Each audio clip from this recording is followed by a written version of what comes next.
by way of trade. They were slaves. There was an individual named Shaddad. Shaddad, he had a slave, a woman slave from Abyssinia. And they had sexual relations which resulted in a baby. And this baby named Antara ibn Shaddad. And he was born dark-skinned. They hoped he wouldn't be dark-skinned, but he was born dark-skinned in that particular time. And he was looked down. His own father didn't claim him. This was the racism during that particular time in the Arab society. His own father would not claim him, nor would his tribe claim Antara ibn Shaddad. And they only began to claim Antara after they realized he was the talented poet and he had abilities on the battlefield. He had abilities on the battlefield to fight the enemy. So then they called on Antara ibn Shaddad. But before that, because he was a dark skin, he was made a servant. And his own father and his own tribe didn't claim him. So this is the reality of the Arab society. Islam came about, and the new qualifier was not race. Nobody set tripping on each other. I'm from this tribe, you from that tribe. I'm from this nation, you from that nation. I'm black, you white. No, Islam broke down all these barriers. The new qualifier was a concept in Islam called taqwa. And this is God consciousness. As God, he says in the Quran, the Holy Book Quran, he says, "O mankind, we created you from male and female, different nations and tribes, so that you get to know each other, not despise each other. And the best of you in the sight of God is he who has the most righteousness." So this is the new qualifier. It wasn't your race. It wasn't where you from, the ethnicity. Islam broke down all of those barriers to the point where you had the first prayer caller, the first mu'adhin of Islam was Bilal al-Habashi. Bilal, he was an Abyssinian. He was from Ethiopia, a dark-skinned individual who was once a slave. And his freedom was bought by an Arab, Abu Bakr as-Siddiq, who was a companion of Prophet Muhammad, peace be upon him, but he was full Arab. And he bought the freedom of Bilal ibn Rabah, who was dark-skinned African. He was looked down during that particular time.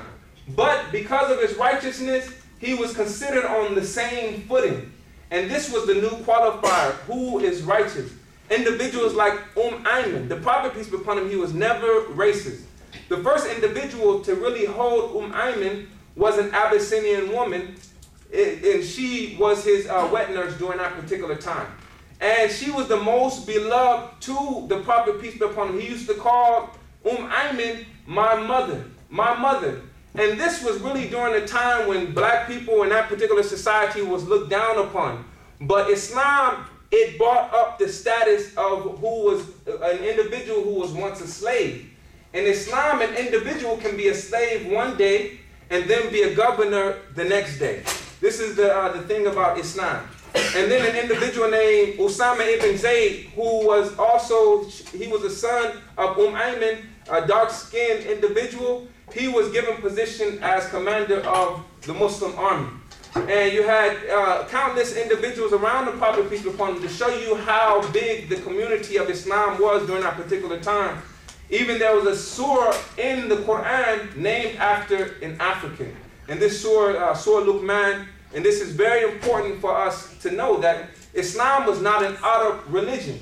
From the beginning, you had different individuals from different nationalities and different locales on this earth are part of the family of Islam.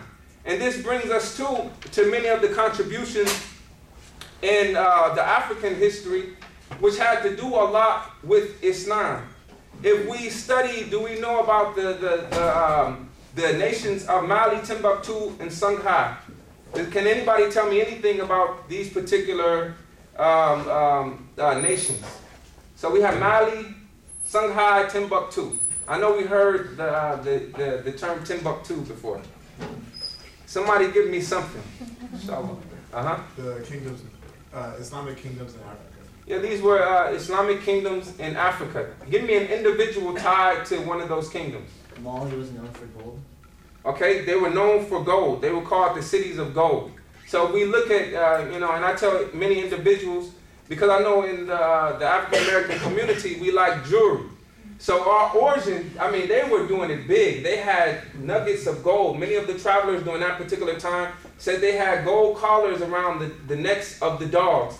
And they had gold dust spread everywhere. And how years later, you have this rapper with this big gold chain. Doesn't know nothing about his history, but he's up there and he's wearing a remnant of his history, which is you have Mali, Timbuktu, Songhai. These nations were known for their gold. And there you have individuals like Mansa Musa. Mansa Musa, he took 60,000 men with him to make his pilgrimage to Mecca.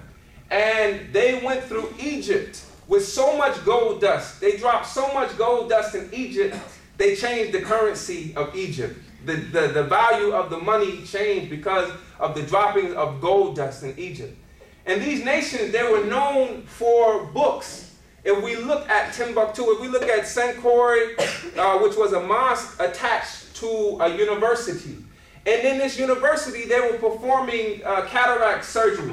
They were performing actual surgery. People would come all across the world to learn at these learning centers. Individuals like Ahmed Baba and Abdurrahman ibn Sa'di. Abdurrahman al-Sa'di, he was known for his books. He had 16,000 volumes of books in his room. And they would trade books. Imagine the little boys and girls under the trees reading books, reciting Quran. And I look during this particular day and time, when I walk in my community, I'm saddened. Because in my community, many times, you have individuals, they've neglected books, but they have their iPod, and they rapping, my mama this woman this, cursing out their own people and within the music, glorifying what they see on BET, and MTV. These things, I've realized how this has influenced even my culture to the standpoint. I've had friends around me. I remember we were working at McDonald's. And this was right after high school, during high school and right after high school. I'm not working at McDonald's no more, even though there's nothing wrong about that. So if you have the opportunity, especially during this day and time, take the job, inshallah. Don't allow your pride to step in the way. So my friend, he's working at McDonald's. He's a cook at McDonald's. Because we watched so many music videos and we neglected the books, the real knowledge. And he went and he got a tattoo of outlaw on his arm. And he came back, we said, man, you're a cook in the kitchen at McDonald's, but you got an outlaw tattoo on your arm. Something is wrong with this scene. But this is the attack on the intellect that the TV and the things that we have been exposed to it that absolutely attacks the intellect. And instead of glorifying, uplifting the intellect and placing more in the intellect, we promote the downfall of the intellect. Smoke weed, destroy your intellect. Do this drug, fizz, they have different terms, fizz, sipping syrup, all of this stuff that really destroys the intellect. This is what's promoted on TV. When during this time, when we talk about Timbuktu, the young boys and girls, they would trade books. They would brag about teachers. Guess who my teacher is? Imagine this in society. Guess who my teacher is? Guess who, my sheikh is? I got this new book. Instead, I got these new J's, I got these new Jordans, but I got this new book written by so-and-so. And this was what was glorified during that particular time. We're talking about the 15th and 16th century. Mansa Musa, Askia, Muhammad, Sunni Ali, Bir. These are individuals that we should know about, especially in the African American community. So we have in slavery, we fast forward, we go to slavery. Let's look at some of the things that happened during slavery. During slavery, over 30% of the slaves were Muslims that were brought here. So a lot of times when the Muslims were brought here, they were considered the most rebellious slaves. The master find out, I have a Muslim. Oh man, some fear arose in his heart. Because Muslims, they never were taught to be passive. They were taught to hate oppression and injustice. So the master said, man, I have a Muslim. There's about to be a rebellion taking place here tonight. So for the Muslims, they had the attitude of a slave. They had still some honor about them and some dignity. And there was actually reports of some of the ulama being brought over here as slaves. I mean, you had reports of Abdurrahman ibn Ibrahim, Ayyub ibn Sulaiman, or Job ibn Solomon, who was a scholar. He prayed 5 times a day on the plantation, and he wrote from his memory the whole of the Quran, from his memory on the plantation. And Umar ibn Sayyid, he wrote his own story in Arabic, and this was during a time when the slave was taught to be illiterate, and they had to begin to a point to where they had to hide their Islam because the slave master didn't allow them to pray, didn't allow them to fast, and they were successful on converting a whole generation of slaves to Christianity. They made the big staple of the slave environment of that time was pork, alcohol, and gambling, all these things that the slaves did that were totally against Islam. And you know how Muslims are when it comes to pork. A Muslim does everything under the sun that's haram, but pork, they will fight you if you cook pork in their pants. So this was serious during that particular time. So you had actual scholars amongst the slaves being brought over here in America. And they were successful in converting these slaves by changing their culture, changing their names. They took away, many of the names, but we see even in the black community how I have a sister-in-law, her name is Rashida. She has no idea that this has origin in Islamic Arabic history.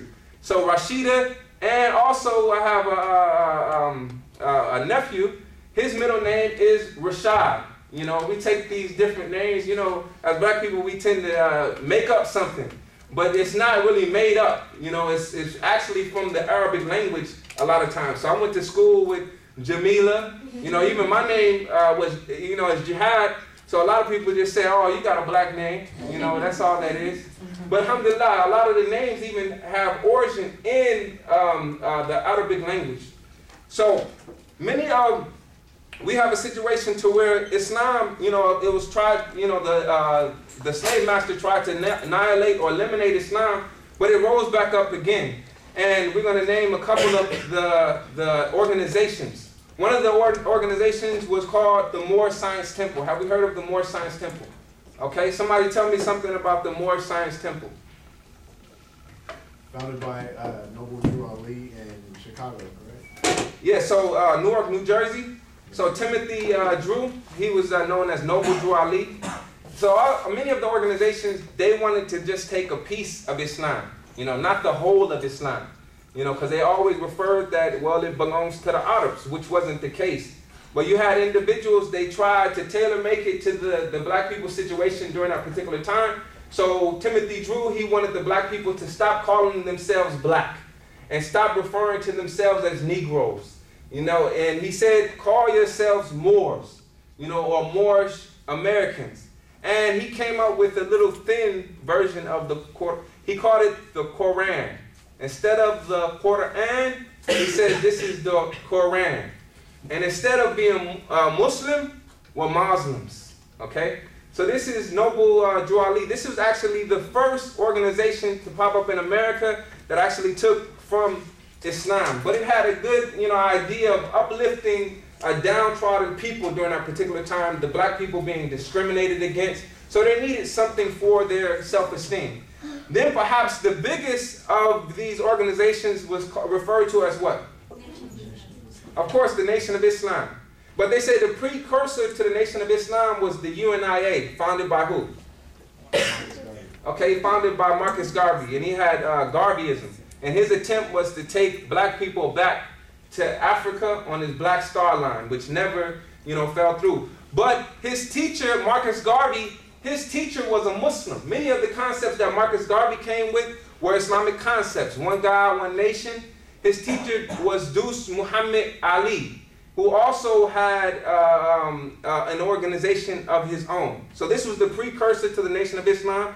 As we see, the parents of Malcolm X were a part of this UNIA, but also they said that Elijah Muhammad had started off with the UNIA.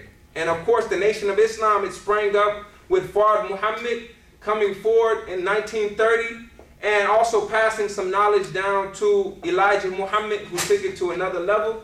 And if we look at the Nation of Islam, I'm a second generation Muslim, okay? So my parents started off in the Nation of Islam. Matter of fact, my father was James 75X. Okay? Why was he James 75X? Why not 74 or 73?